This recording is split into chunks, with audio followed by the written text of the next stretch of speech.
Hey there. Welcome to Get a Room, the podcast. This is your go-to podcast about the vibrant world of hospitality. We will tell you everything about crafting unique hospitality brands, running cozy hotels, and creating iconic food and beverage experiences. And what are the secrets and strategies that make a perfect customer experience? We'll also dive into the world of graphic and space design and explain how they influence our experiences as guests. Join us as we explore the art of making people feel right at home, one episode at a time.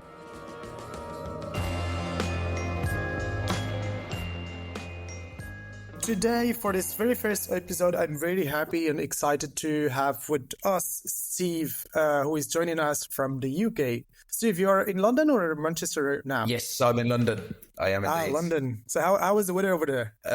It's the start of spring, actually. It's starting to creep through. It's a little bit of rain this morning, but yeah, it's nice and sunny this afternoon. Yeah, that's good. That's good to hear. And I'm joined also by Luca, who will be joining this beautiful adventure of Get a Room Studio. And Luca, you are in Paris, right? I'm in Paris, and I think I have exactly the same weather as Steve. So, yeah. Looking at the windows. Well, I think we're sharing the same issues with weather for the past 8 months. I think it's rainy, windy, snowy, grey, foggy, smoggy. So it's not leaving us away. So yeah, Steve, we're glad to have you with us. We met 2 months ago when I was started at the beginning, the very first steps of my studio, and we had interesting chats, and we were sharing same challenges, same vision of what hospitality is and what it should be, and we were thinking about also working together. And when I asked you to participate to this podcast, you said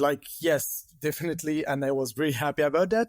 And when we were preparing this podcast, we get through your track record, and I must say it's pretty much impressive because 20 years, right, of hospitality, working in luxury hotels, making service excellence as your specialty. Get us through this. Maybe, give us a couple sentences about your background and how did you end up working in hospitality? Why did you live in London? Why you didn't choose to work in finance, for instance?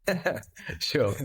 Yeah, of course. I mean, as you just said, it's over 20 years now. I'm sort of 38 now. So we're approaching sort of 22, 24 years almost really since I first started working at the age of 14, 16 in little local pubs and so on, and carvery hotels back in the West Midlands, actually, which is where I'm from originally. And I absolutely loved it from a young age. I suppose my interest in the industry stemmed from always having an intrigue, I suppose, about food in general. I remember coming home from school at a young age and always putting on the cooking shows. In this country, it was called Ready, Steady, Cook, or Can't Cook, Won't Cook. And I just developed a love for food, really. And that's what made me sort of get a job as a waiter. Well, pot wash first and then a waiter. And then, of course, as soon as I was old enough to in the UK, as soon as I got to 18, made that transition then across to the beverage side and working on bars. I went away to study. I didn't actually study in hospitality. I studied something else. But while studying, that passion very much remained there. And I continued to work sort of in junior management by this point in the industry, within wine bars and quite a fine dining French restaurant. And that was it, really. I knew that was kind of what I wanted to go on and do. The rest, I suppose, is history. Yeah, it's part of the history. Worked again up through the ranks around regional areas, worked abroad even in Spain for a while, but then kind of found myself gravitating towards London. As with a lot of industries, it's kind of like the hub where everybody wants to go. Yeah. So I moved to London in 2011, and I've been here ever since. Yeah. So from what I understand, is like food is the very first step, your very first step into hospitality, and then you made out of it at some point a sort of interest. But what do you say? From my understanding, working in hospitality, it's not only a matter of studying hospitality and being a professional in hospitality. It's building at some point an interest in this industry and then trying to be part of it. Yeah, I think, out of all of the industries, it's especially because of the demands that the industry can put on you as you're, building your career and so on. You can't not be passionate about the industry. I've got a lot of friends in other sectors and so on,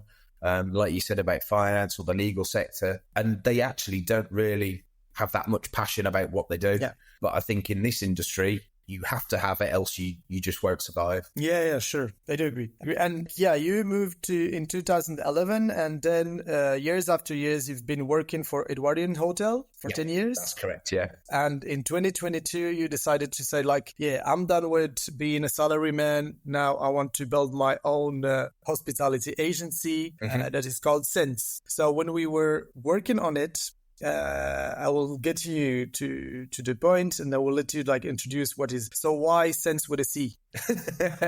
Why Cense with a C? It's a good question. Let us know what is like this agency about. Sure. I mean, I wouldn't be in a position to have started Cense actually without the 10 years that I did at Edwardian Hotels. You know, that very much set me up and gave me that platform to be able to not just believe in myself, I suppose, but actually have the tools and the experience and the knowledge of opening new restaurants, new concepts, multi-million pound hotels in Manchester and London, to kind of give me that, you know, that belief that I could go and do it for my own company effectively. And I was very lucky, I suppose, during that 10 years that although it was down to hard work, I was fortunate to rise through the ranks. So, you know, I joined as effectively a head bar team leader, and over the years progressed, whether that through food and beverage manager, into general manager, into restaurant and bar sales manager, and then for the sort of last 7 years as operations and project manager for the whole estate. The last big project really that I worked on, as I say, was the launch of the Londoner Hotel in Leicester Square, which, you know, it was a £350 million project. A huge bill. And there were no more large-scale projects within the company, shall we say, that were going to follow after that, because, you know, we'd just come out of COVID. There was a lot of investment in it that had gone into the project anyway. So it was more of a case of the company stabilising and taking stock of everything that had just happened. And it was also a natural progression of, you know, I'd done 10 years and it kind of felt like the right time. And linking then that to the reason of Cense having a C, actually, I have a very good friend of mine who owns a London-based digital marketing agency. They don't specialise in hospitality, but a lot of their clients are in that sector. And in fact, I had bought that business into Edwardian to work on a couple of the restaurant projects that we'd launched to help with the digital marketing. Having spoken to Charlie, we kind of felt like, especially in the post-COVID recovery, it was a real opportunity to create a sister agency to Seek, which is the digital marketing agency. And as you can probably guess, it's Seek with a C, so C-E-E-K. And that's why really, when I was trying to think of how we could be different, I came up with the name Cense, and it just naturally felt right to be Cense with a C as opposed to Cense with an S. So there was that bit of synergy between the two companies, really. As for the name Cense, you can probably guess why it's called Cense, but, you know, we kind of champion the fact that the services that we provide is all based around the senses, which is everything that you would expect within a hospitality environment. So anything you can hear, smell, see, taste and touch, and bringing all of those senses alive, whether it be the smell of the food or the music that you can hear, or the scent integration with the incense, or you know, the diffusers throughout the bathrooms. You know, it's one big immersive experience. So we're going to start with, like, we have like a couple questions. We want to know a lot of things about what you've been doing and you are doing. What is your vision about this hospitality industry? Because we are quite new into it. I'm quite new into it because Luca has been working in it. I'm just coming more from a brand perspective as an expert within strategy and design. And I worked for a couple of clients when I was back in the agency in Paris. And what struck me is hospitality is still considered as just like a basic service of bed and breakfast, basically. It's just like you are buying a room and getting to somewhere you can sleep. And this is like, things are changing because the customer are changing their visions, because we had the pandemic, we had like the change of consumer behavior, where like people are looking for places to stay in, but to live in, also to meet their friends. But on the other side, I think some professionals seem to not like understand this trend. I want to ask you the question. Do you think, am I the only one who was like making this observation, or you, Steve and Luca, are thinking the same way, or you are thinking something else? Maybe Luca, you can go first. Yeah, sure. Well, I mean, from my experience, and I don't know if you came over to Paris recently, Steve, but when I've moved back to Paris after London, I felt there were really a gap between what you actually get in London compared to what you get in Paris. I'm not talking about palaces. I'm talking about specific hotels. Yeah. You see, there is a lot more attention to details, I think, in London than what you get in Paris.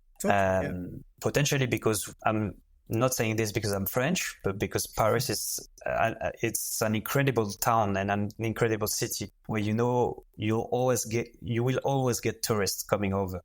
So I would say you're nearly 100% sure your hotel's going to be full at some time of the year. So do you really need to go that extra attention, that extra mile that makes the difference? I'm not sure we've always needed this, but when I was in London, I really felt the change. I mean, everything was spot on. The service was spot on. There was no room for mistake. Yeah, it's impressive.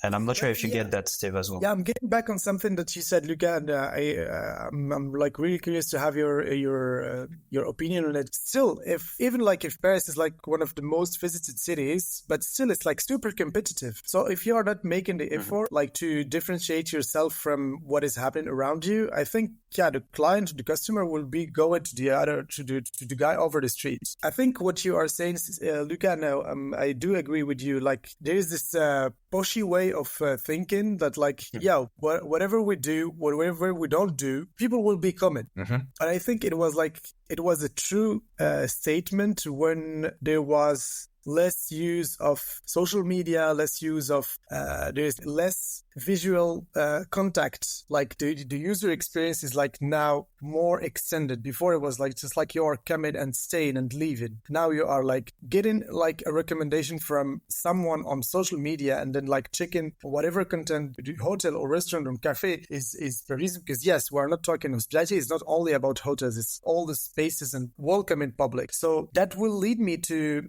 one question that is I want to address to you, Steve. What is like based on that statement? What do you think could be the common mistake that these like hospitality industry, hotels, cafe, restaurants are still making and need to be fixed?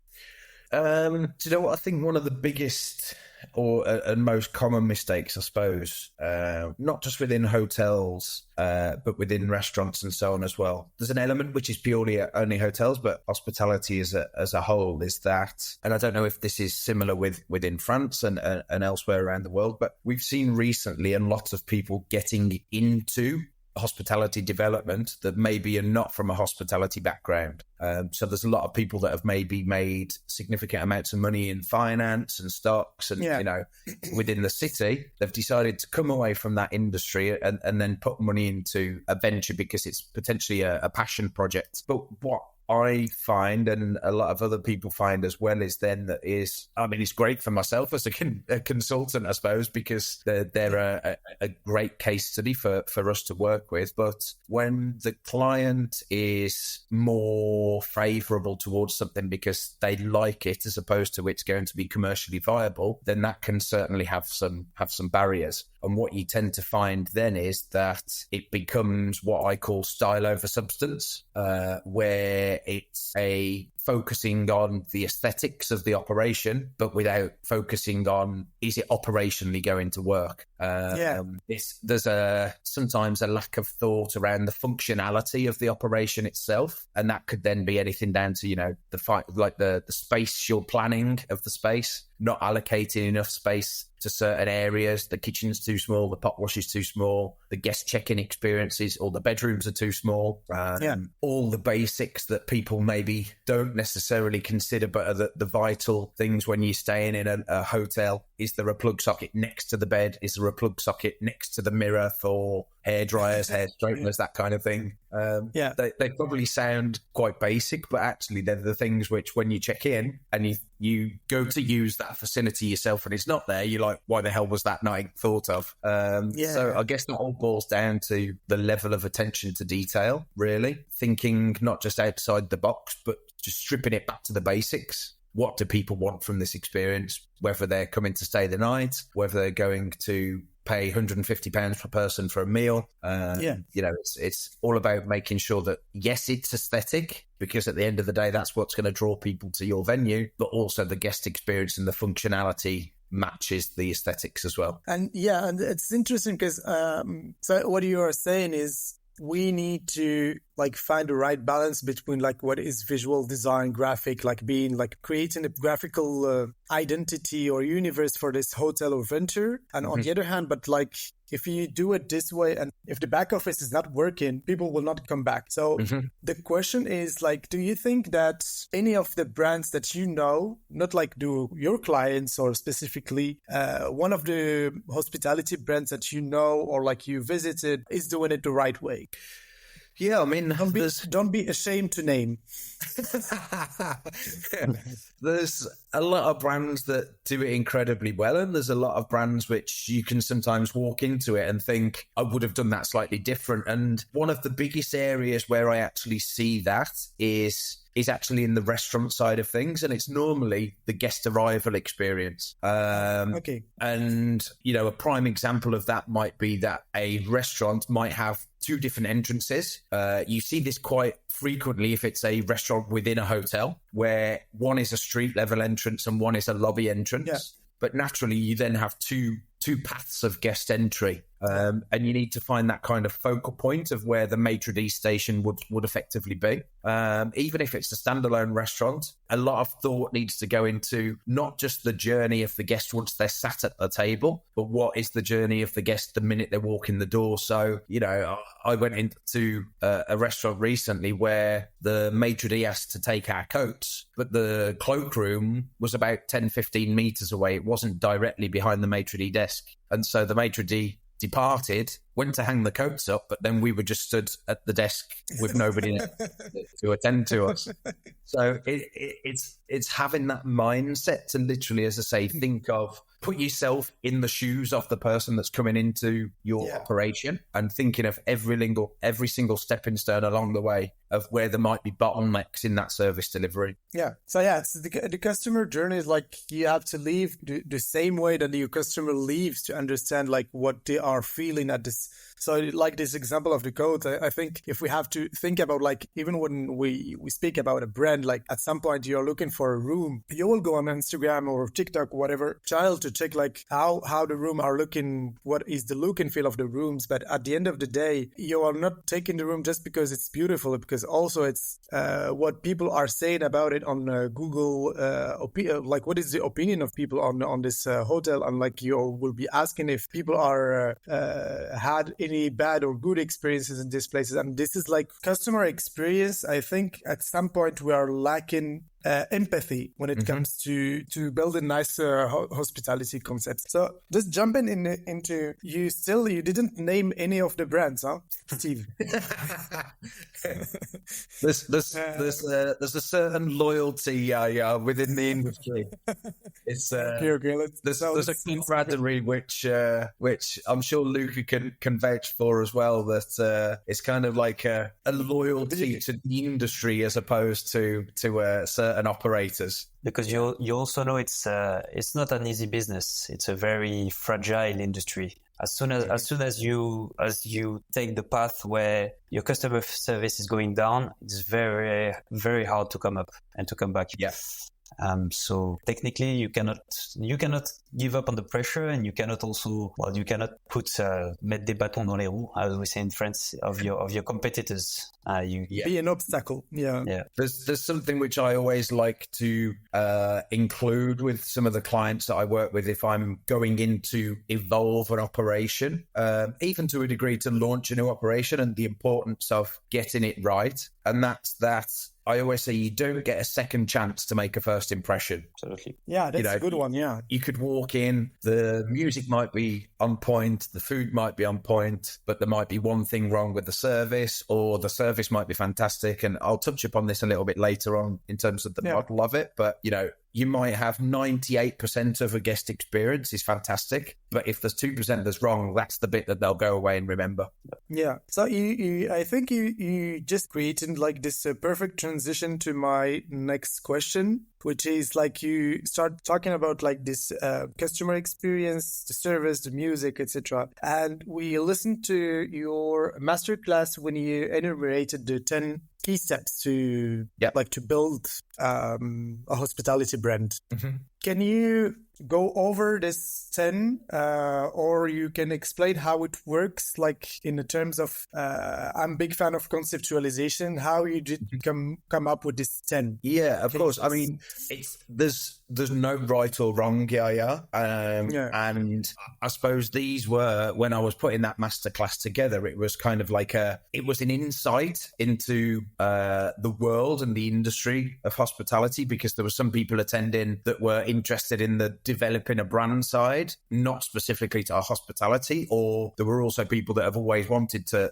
launch a hospitality brand, so it was an insight for them. So as I say, there's no right or wrong, but this was more of a case of an opportunity to go over some of the fundamental things that you need to and should consider if you are looking to do a hospitality brand. Mm-hmm. And equally, what I would also say is there is no right or wrong in terms of the certain order in which some of these are done. Ideally, the order in which I'll kind of discuss them is the preferential order in which you would do them, just naturally because of how one leads into the other. Mm-hmm. But equally, as a consultant, again, especially, there are times where perhaps we might be brought in to work with a client from day one and help them to create the concept. Mm-hmm. There are other times where perhaps the client has already come up with the concept in their own mind. They want to stick to it. They've already come up with the name and what the offering will be,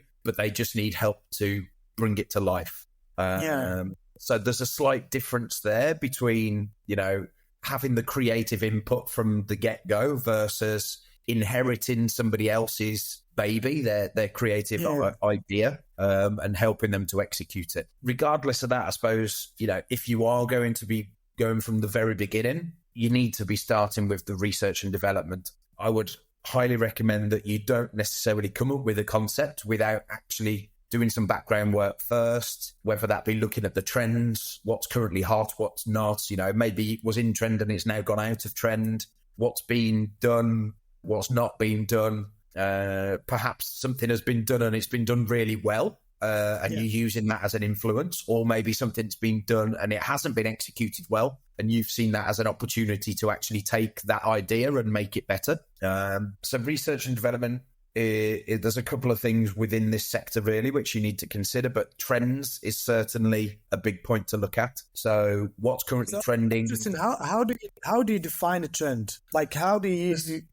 you do the research and development, you check whatever like the audience is looking for, customer behavior, etc., the evolution. But trends, it's like interesting to know how you. So it could be looking at data analysis of trends that you can get readily available online. That certainly helps with demographics, locations, ages, interests. If it's purely about trends itself, I think the best place to look is online, whether it be through social media, whether it be through reviews, whether it be through hospitality titles. There is an element of, you're a client coming to me to open a venture. Having already touched upon it, you in your own mind are probably going to already have an idea. I want to open a ramen restaurant, for example.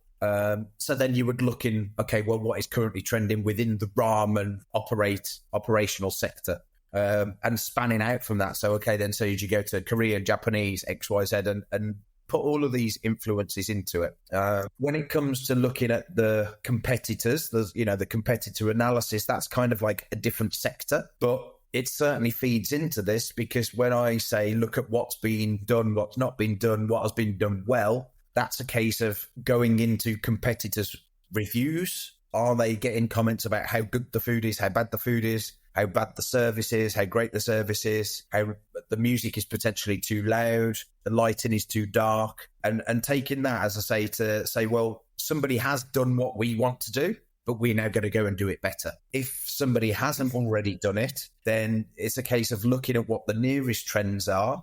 You know, is it a QSR brand? Is it a fine dining brand? Is it French cuisine? Is it Peruvian? Is it Japanese? And using that as the influence to form your research. Once you've done all that, then I think it's really important to then let your inspiration run wild a little bit. So maybe who do you admire and who do you aspire to be like?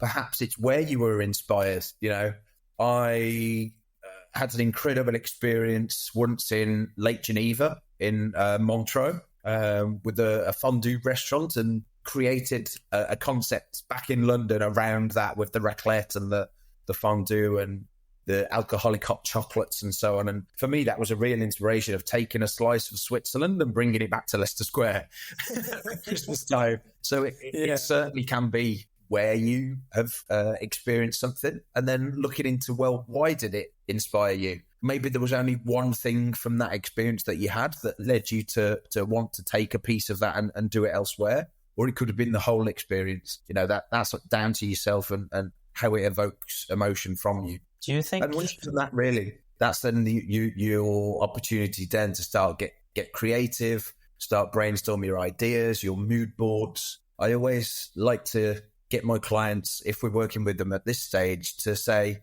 if you could imagine your concept being the colour, what colour would it be? Because colours are very emotional, right? You know, they can evoke different emotions. You know, just outside my office here in Tottenham Court Road, there's an Australian brunch concept, and everything's very pastel pinks and bamboo colours, and that evokes a totally different emotion to if I go to Hakkasan again, that's across the road. Hanway Place, it's underground, it's dark, it's moody, it's ambient. So trying to get them to picture what colour their operation would be. And that really then forms your research and development. Next, I always say to try and then work out what your brand mission. I think you had a question.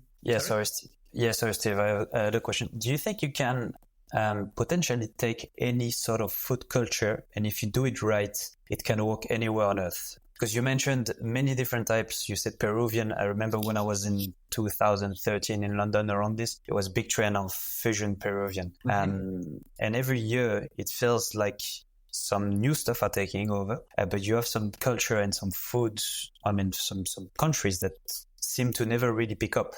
Do you think maybe because it's missing something, it's missing a real, they just add the cuisine, but they don't do the rest correctly? I don't think any food will work anywhere. I think there are certain places, London being one of them, where you have got more chance of being able to be more inclusive in terms of the cuisines that you offer, because it's such a multicultural city. However, I think outside of big cities like London, there is still an element of having to not necessarily play quite safe, but taking in your location into consideration, because it's just not going to work. There are some cuisines. I mean, Japanese is globally extremely popular, one of the most popular cuisines now.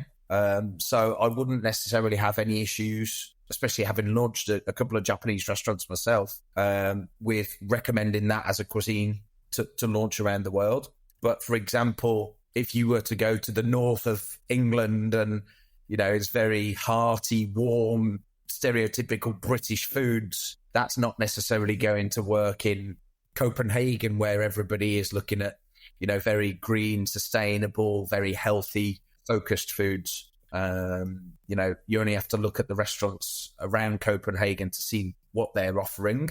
And a pie and chips, for example, is not going to cut it in a city like that. So I think, you know, this all forms part of the research and development process of, I've got an idea in my head.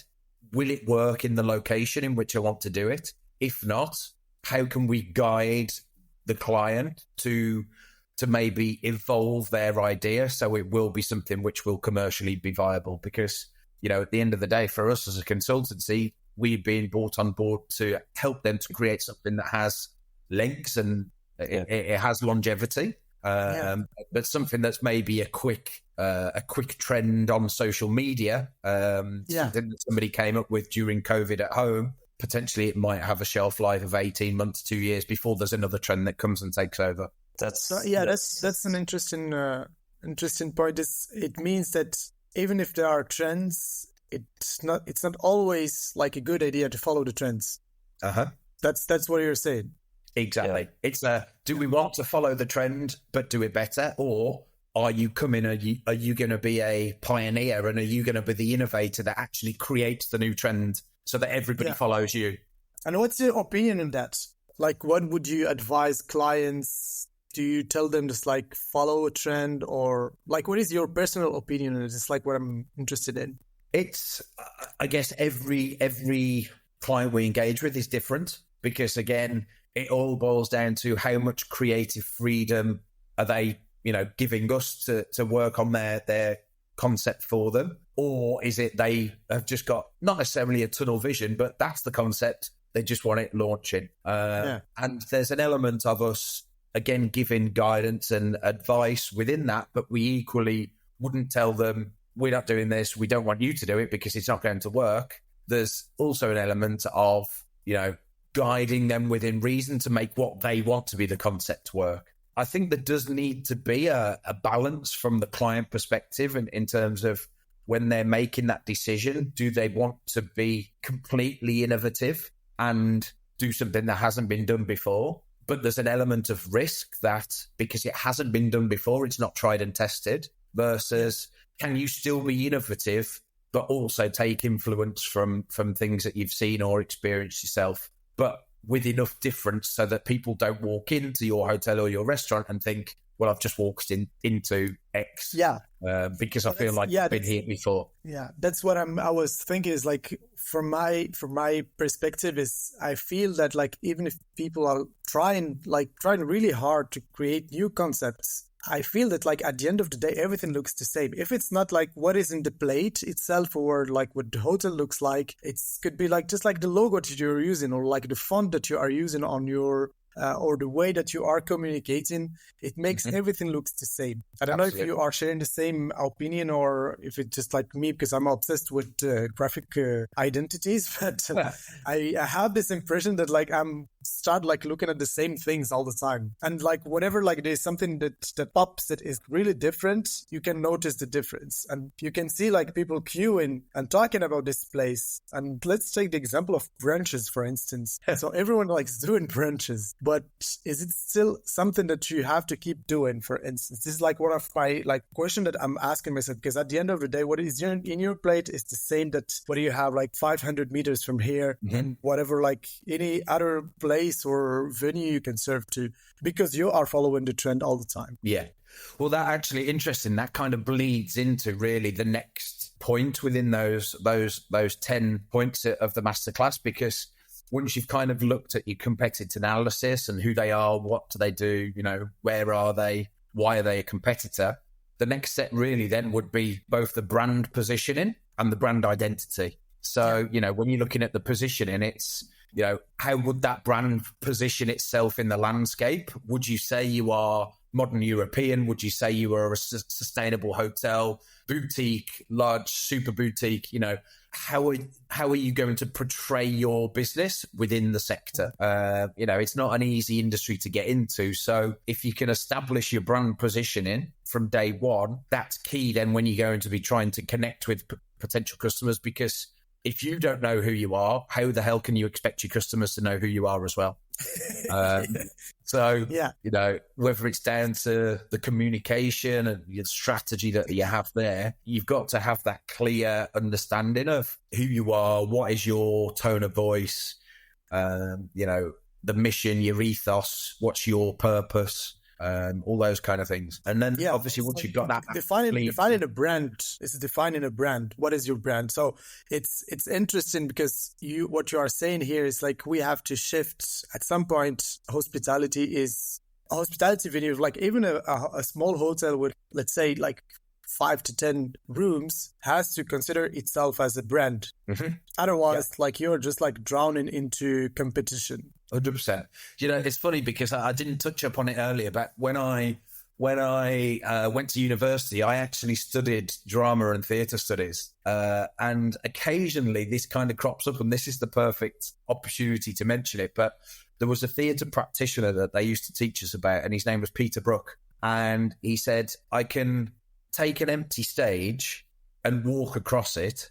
And if there is one person that witnesses me walking across that stage, then an act of theatre is engaged. And it's, you know, it's so interesting. Like, that completely applies to any industry, really. Anything. You know, Yeah, true. All it takes is for me to post my brand online. If one person sees it, I've got an audience.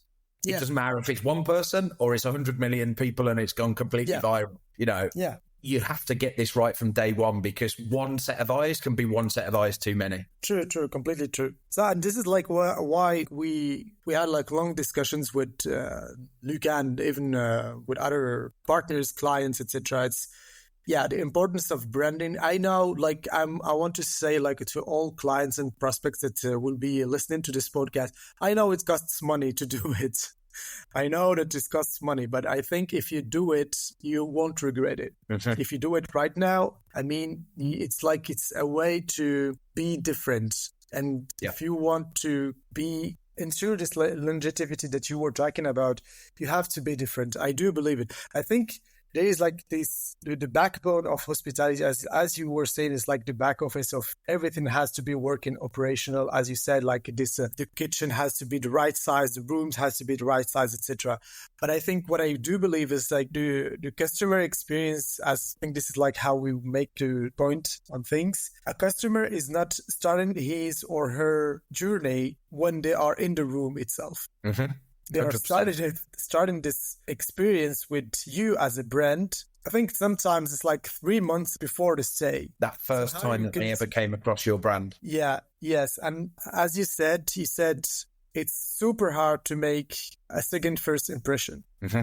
So it's rude to, as a hospitality venue, what we have to understand is like someone who is behind his mobile phone or desktop, whatever, and the person is looking at, I want to book a room or whatever. This is your first impression. It's not when they come to your front door. Yeah. And this is how you make the difference. It's like, you have to cultivate this differentiation, and this is like how you can sustain and stay as long as possible in this market. So just because we are running out of time, because we were supposed to record for 30 minutes and it has been 45 minutes past.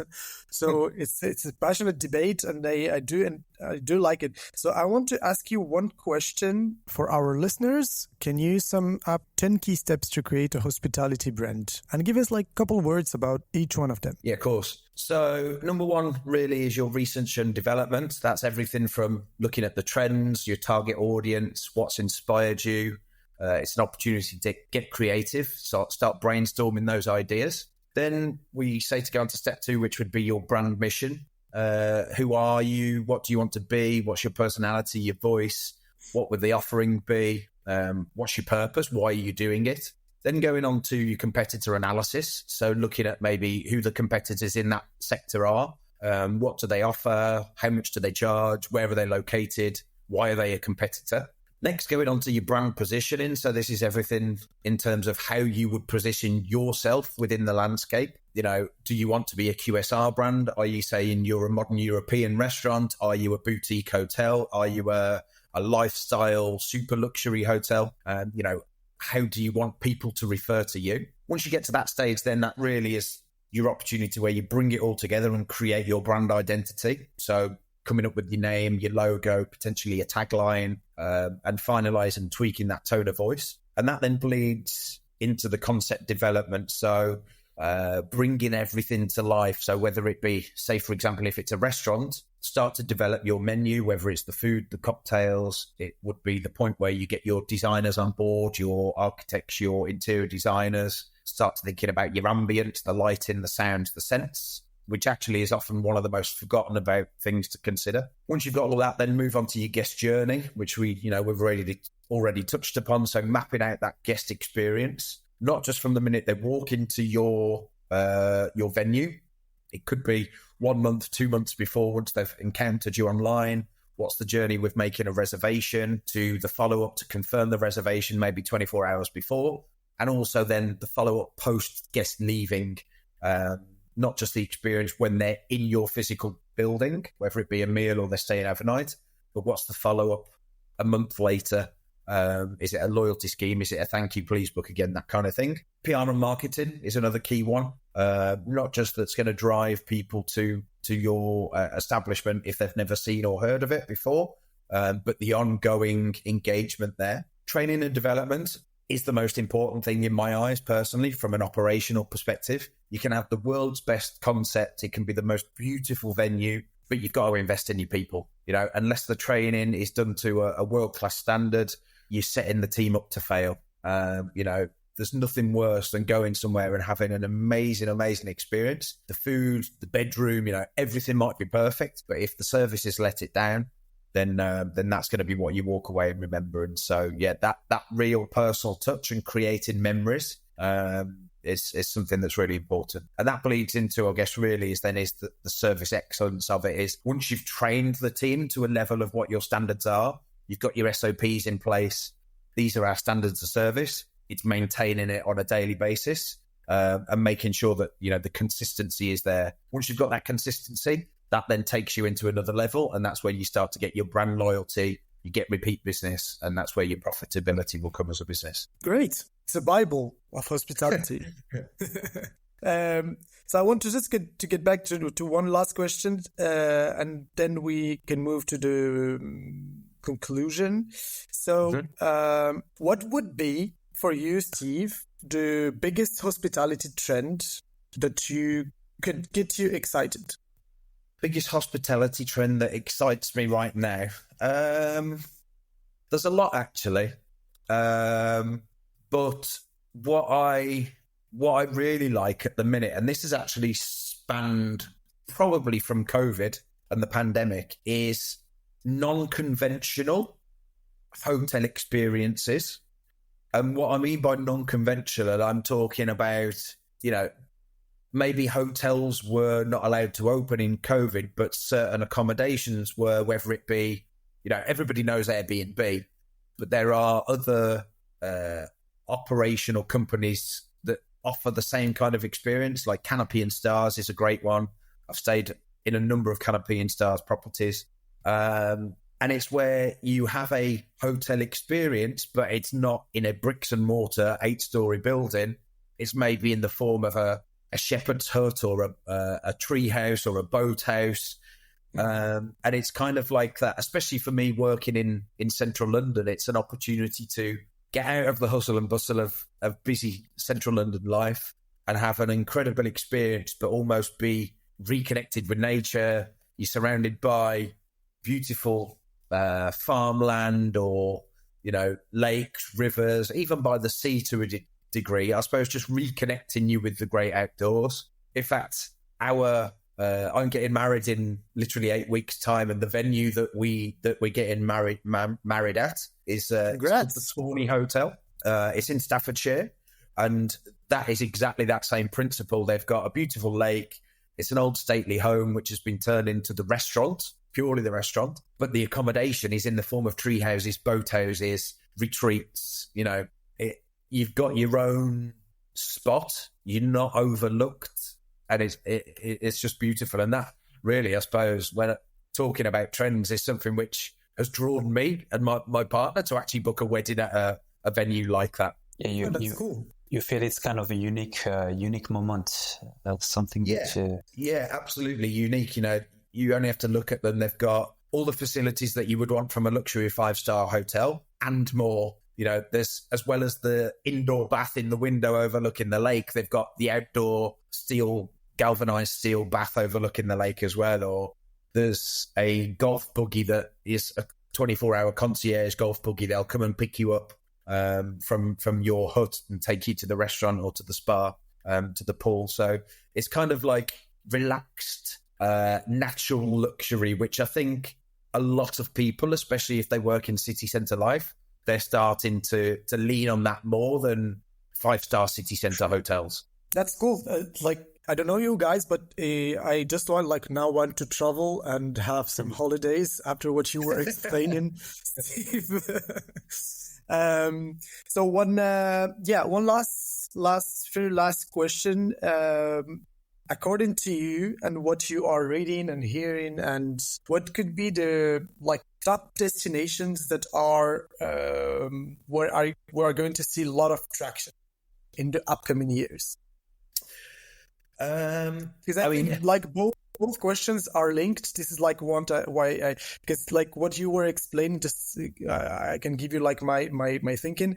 What you were explaining as concepts, I think it's very hard to translate them into cities. So we will be seeing new destinations that will be developed, because this is the kind of experiences that we can develop in these kind of destinations. So according to you, what are the destinations worldwide, or even if you want to specify in the UK or Europe, where we are going to see a lot of traction?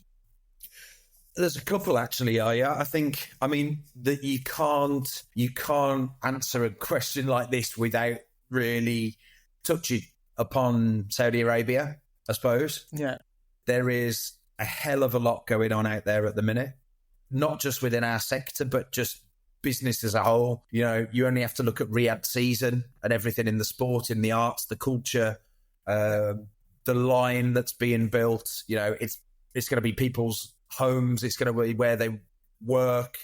It's almost like building a completely new ecosystem. Yeah. And Neom, the line, it's leading the way in terms of every time I look at it or I read about it, I feel like I was in Back to the Future with Marty McFly. Because, that's true.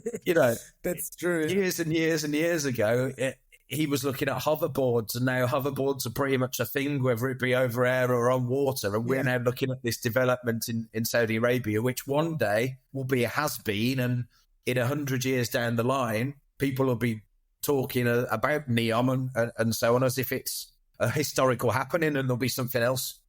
Everything's just developing and developing. So I think the traction that they've got there, they've got the money to do it. We can't deny that perhaps it's developing so rapidly because they have got the financial backing to do so. But equally, on the flip side, I think somewhere where they don't have the same amount of money but is developing drastically, and we've actually been working on 3 different projects there with 3 different operators, is Bali. We've been working on a wellness hotel resort, a Parisian-style bakery, and a Mediterranean/Babylonian-style restaurant with a celebrity Michelin chef. And formerly where Bali and Indonesia, I suppose, there still is to a degree a lot of Australians, a lot of the money going into Indonesia and Bali in particular now, it's a lot of European money, and it's a lot of American and Canadian money as well.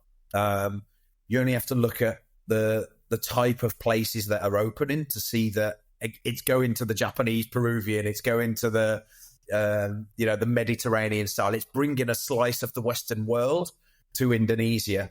And people are happy to also pay the money out there for those experiences. The plus side to the investor or the operator that's launching those concepts there is that the labour is probably 1/8 of the cost of what it would cost you in London or somewhere else around the world. One of our clients is still in the process of building their restaurant, and they're able to do the whole thing start to finish for about 150,000 euros. It's which incredible. Is a bakery in London. Not even. Well, yeah, exactly. That's not even the bakery. This is the Mediterranean style restaurant. So, if you want to build a bakery in London, it will cost you 150k. It probably cost you 150k for the deposit on the property, to be honest. Yeah. It's crazy. Yeah. And then the other place, just finally, I think, where again I've got an affinity to it, and it's a bit of a special place for me. But Manchester in the UK. I was there in 2017 to launch Peter Street Kitchen, which is a Japanese Mexican beautiful restaurant. project. amazing project to work on. I moved up there for 9 months to launch that, and along with my team at the time. And it was kind of like we were the first slice of London going to Manchester to open a concept there. And since then, the city is growing drastically. The footprint, it's a small city, but it's expanding outwards. But in terms of other operators there now, you've got Sexy Fish, you've got Monkey House, you've got Lucky Cat by Gordon Ramsay. Chotta Mate is launching soon in the new development at St. Michael's. And, every time I go, and I go quite frequently because it's where I met my fiance, every time we go, whether it be a 3-month gap, a 6-month gap, there's always something new there. And it's so nice to see that Manchester's almost becoming a little mini London, and you still being able to get the same level of service, the same quality of food, and the same ambience as what we're accustomed to down here in the south. Yeah, and you are a Manchester City fan or Manchester United fan? Neither, actually. I'm a Wolverhampton Wanderers fan. Are you for Wolverhampton? All right, okay. Yeah. Okay, so thank you. We are going to conclude this. Steve, we have a couple questions for you. You have to answer as quickly as possible with one word. Are you more tea or coffee? Definitely tea. No, so you're British. Yeah, I mean, yeah. Yeah. If it's coffee, it has to be an oak flat white. Yeah. Which is a good beverage. Best hospitality concept you've encountered this year? Best hospitality concept this year is they're just about to move location because they've just outgrown their little site, but it's a Japanese inspired skewer restaurant, like kushiyaki skewers. And the restaurant is called Kushiya, and that's up in Nottingham in the East Midlands. And you know it, Luca? No, I don't know it, but with a friend of mine, we wanted to open exactly the same style of restaurant. Skewers. There you go. So that's your competitor to look at then, Luca. Kushiya, we're in Nottingham. We wanted to call it Jackie and Tori or something like this. I was Jackie and my friend was Tori, and that made the yakitori, so the skewers. Yeah. Love it. You should go for it, Luca. Yeah. Your next travel destination? It will be my honeymoon, which is in November, and we're going to St. Lucia. Oh, cool. Yeah, looking forward to it. Oh, very nice. You were talking about colors. So what is the color that you will never use or advise your clients to use in any of your concepts? Do you know what? I don't think there is one. Okay. I don't think that... I think if you're trying to develop a concept, if it's the right colour, if it fits, it fits. So although I've got a bit of a hatred towards pink, if that is the right colour for the concept, then that's the colour that it would be. And in fact, one of the concepts that we created in the Londoner, which was the refuel bar, the underground sort of science-led clinic juice bar, was pink and white because the pastel colours naturally work. So yeah, personally, although I might not like it, I would still use it if it's right for the concept. What is your favourite design element in a hotel room? Either the lighting or the bathroom. Yeah, the bathroom is good. Yeah, I love bedrooms in hotels where you can have dimly lit areas. It's not just on or off. I like to create ambience within the room itself. Yeah. But equally, I love a good bathroom. Yeah, I think the bathroom is like the most iconic part of a hotel. Yeah, it's not almost also from the bed. Yeah, I think it's not the lobby anymore. It's like when you go into the bathroom and it's like, yeah, I want to take my shower right now. The picture that makes it onto social media is you in the mirror in the bathroom, not you on the bed. So yeah, which would be like a bit cringe, like taking a picture of you in the bed. Yeah. One word to describe your design style. Eclectic. So gathering a lot of things and making them. Yeah, I wouldn't say I've got one set style. I like to kind of take influence from everything and use that to shape the work. All right, and the last question, according to you, what is the definition of hospitality? Oh, great question. The best way I can describe hospitality, I suppose, is the feeling that you get when you invite somebody to your house for a dinner party, or they invite you to their house for a dinner party, and it's the satisfaction that you get by being in a comfortable environment with, I suppose, a welcoming greeting. You know, I always say to people that I work with, especially if it's training and development and so on, is you need to treat your guests as if you're welcoming them into your own home. And, you know, I'm not saying that means that you kiss your guests on the doorstep by any means as they come in, but it's, you know, the fact that you're willing to embrace them, and you're not going to invite them to your house without offering them a cup of tea, without making them comfortable, without making sure that, you know,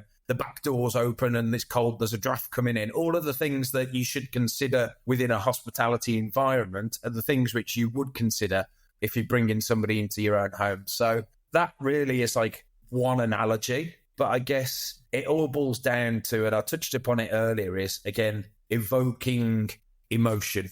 Mm-hmm. I'm passionate about the industry. It's what I've always wanted to do and worked in.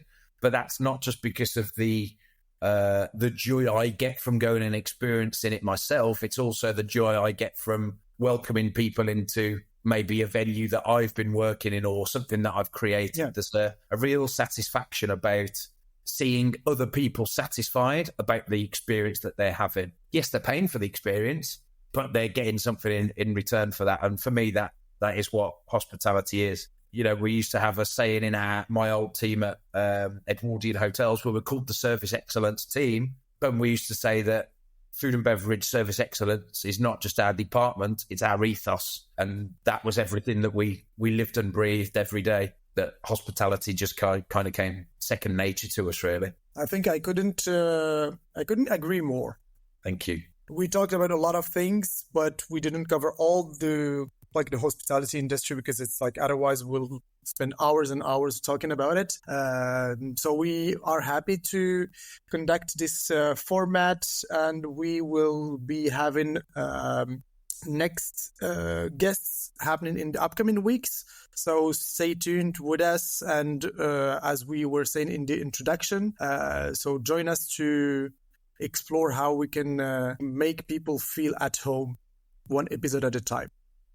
Thank you, Steve, for being our first guests. I hope you enjoyed it. I loved it. If you are listening to us, go work with Cense Agency. They are based in Manchester, and they're doing like a pretty good job. So yeah, thanks, Yo-Yo. It's a pleasure to have been on your first episode. So yeah, really appreciate you asking me to be part of it. I hope not just you, but your listeners also sort of take value from what we've spoken about today. And it was great to meet you as well, Matilda and Luca. Hopefully we might get to do one of these again sometime. And from my side, thanks a lot. It brought in a lot of memories and nostalgia of my time in London, and the remembering of all those restaurant experience, hotel experience. And I think everything you said was spot on. Even if I can add something, we used to say at the keynote, while our tagline was Placere Placet, so pleasure to please. And I think that's exactly what you've mentioned throughout the episode. So yeah. So thank you, guys. Thank you. Goodbye. Thank you very much. Get a Room is not just a podcast, it's also a creative powerhouse dedicated to elevating brands in the hospitality industry. From luxurious hotels to relaxing bed and breakfasts, we are mastering the art of capturing the essence of a brand and translating it into consistent immersive experiences that leave a lasting impression.